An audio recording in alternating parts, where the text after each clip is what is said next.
Contrary to popular belief, the best way to improve one's landscape photography is not by purchasing new camera gear. Perhaps one of the more common questions that I hear is in regards to upgrading one's photography equipment. So questions like, should I upgrade my crop sensor camera for a full frame sensor camera? Or what are the best focal lengths for landscape photography? Should I invest in a 16-35 or should I invest in a 24-70 millimeter lens? Or are prime lenses really better than zoom lenses? What's interesting about these questions is that they're all kind of centered around the same goal and the same end result. And that goal being to ultimately improve one's photography. And that's the purpose of this week's video, is to discuss a different and a much better way to invest your money that's going to ultimately achieve you a much greater result. So for purposes of this week's video, let's just assume that you have $2,000 allocated towards this new gear investment.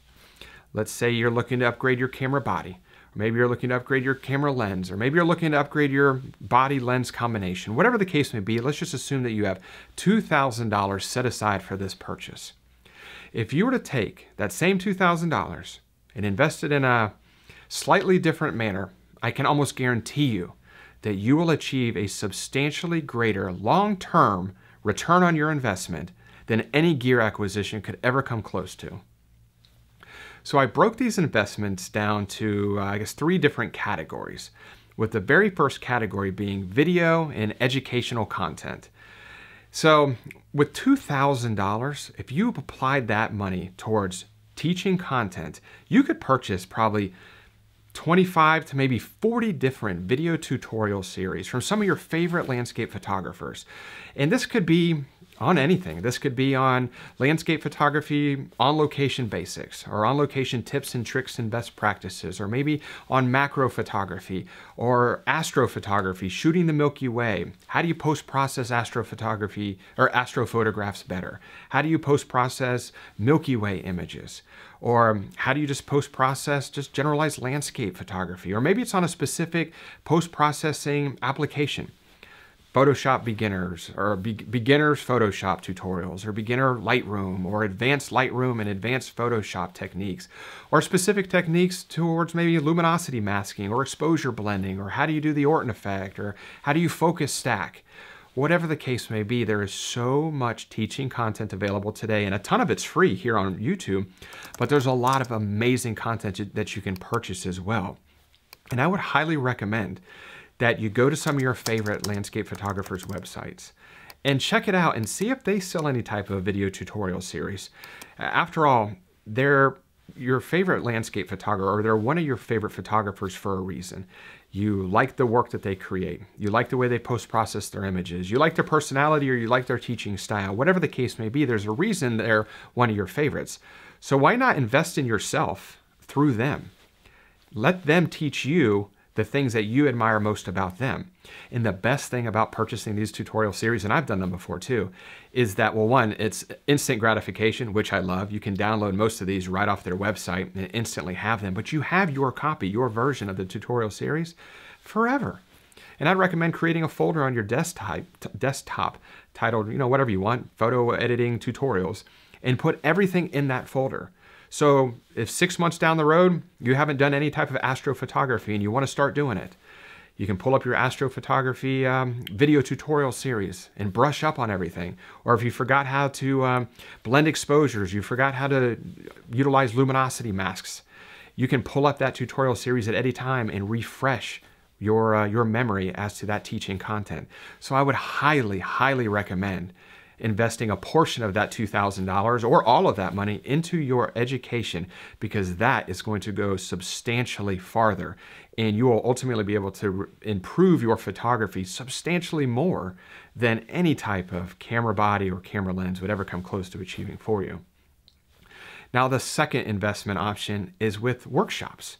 If you took the $2,000, now depending on where you go in your workshop, the $2,000 might not be able to fund your entire trip, your hotel stay, your airline tickets, and the actual workshop itself. But I have to believe that that $2,000 is going to be able to fund at least the majority of that workshop, because you don't have to go to some epic location. You don't have to go to the Faroe Islands, or you don't have to go to the Arctic Circle or anything like that. You can go to a workshop just a few hours from your hometown, or you could be somewhere in the country that you happen to be living in.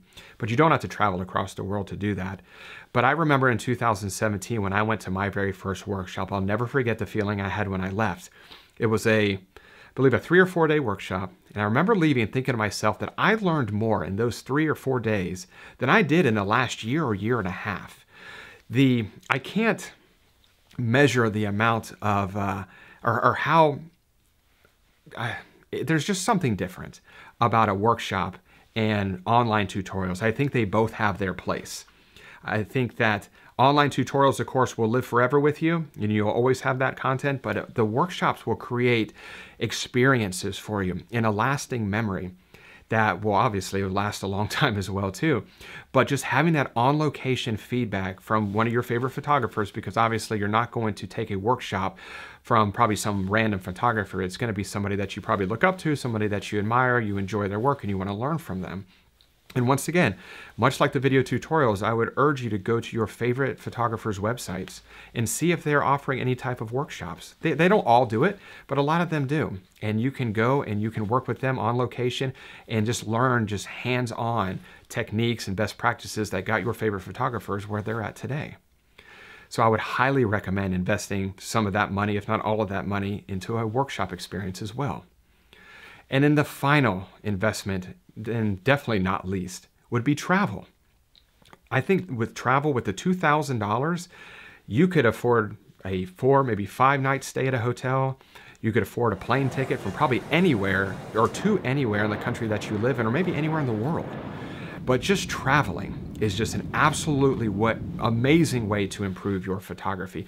I promise you that if you decided to not take any of these 3 investment options and you decided to go and take that $2,000 and purchase an upgraded camera body or upgraded lens or whatever the case may be, I promise you that if you were to use the same old camera that you had and took that $2,000 and went on a trip to, say, Yosemite or some amazing national park, I promise you, you're going to get better photographs from the new location that you went to, as opposed to the photographs that came out of your brand new upgraded $2,000 camera. There's something very powerful about traveling to a new location. You see a new location almost with a new set of eyes, with a new level of curiosity that you don't see your local area with. So if you stayed at home with your $2,000 camera and just shot your local area, there's no way you would have been able to get as great of photos as you would as if you went to Yosemite or some other national park or just some other location with your older camera. So just traveling to a new location, save that money on the gear, go to a new location. Not only are you going to get better photographs, which of course we all want, you're going to get an amazing experience that you're never going to forget. And you're going to learn valuable, or I should say, achieve valuable experience just by traveling to a location and going through that process of being somewhere unfamiliar and photographing it. So those are the 3 investment opportunities or options that I would highly suggest that you think about if you're in the market of possibly, or if you think you're in the market of purchasing an upgraded camera body or camera lens. I would strongly urge you to think about investing in video tutorials or investing in workshops or just investing in your own personal travel. I think that's a much better way to improve your landscape photography as opposed to just purchasing new camera equipment. So I hope you enjoyed this week's video, and I hope you're able to pick up a little bit of information that you can apply to your future purchase or maybe lack of future purchase, whatever the case may be. If you have any questions, please leave them in the comments section below, and I guarantee I will get back in touch with you. And if you enjoyed this week's video, if you could give it that thumbs up and subscribe to the channel if you're not subscribed already. And as always, I really do appreciate you watching this week's video, and I'll see you next week. Bye.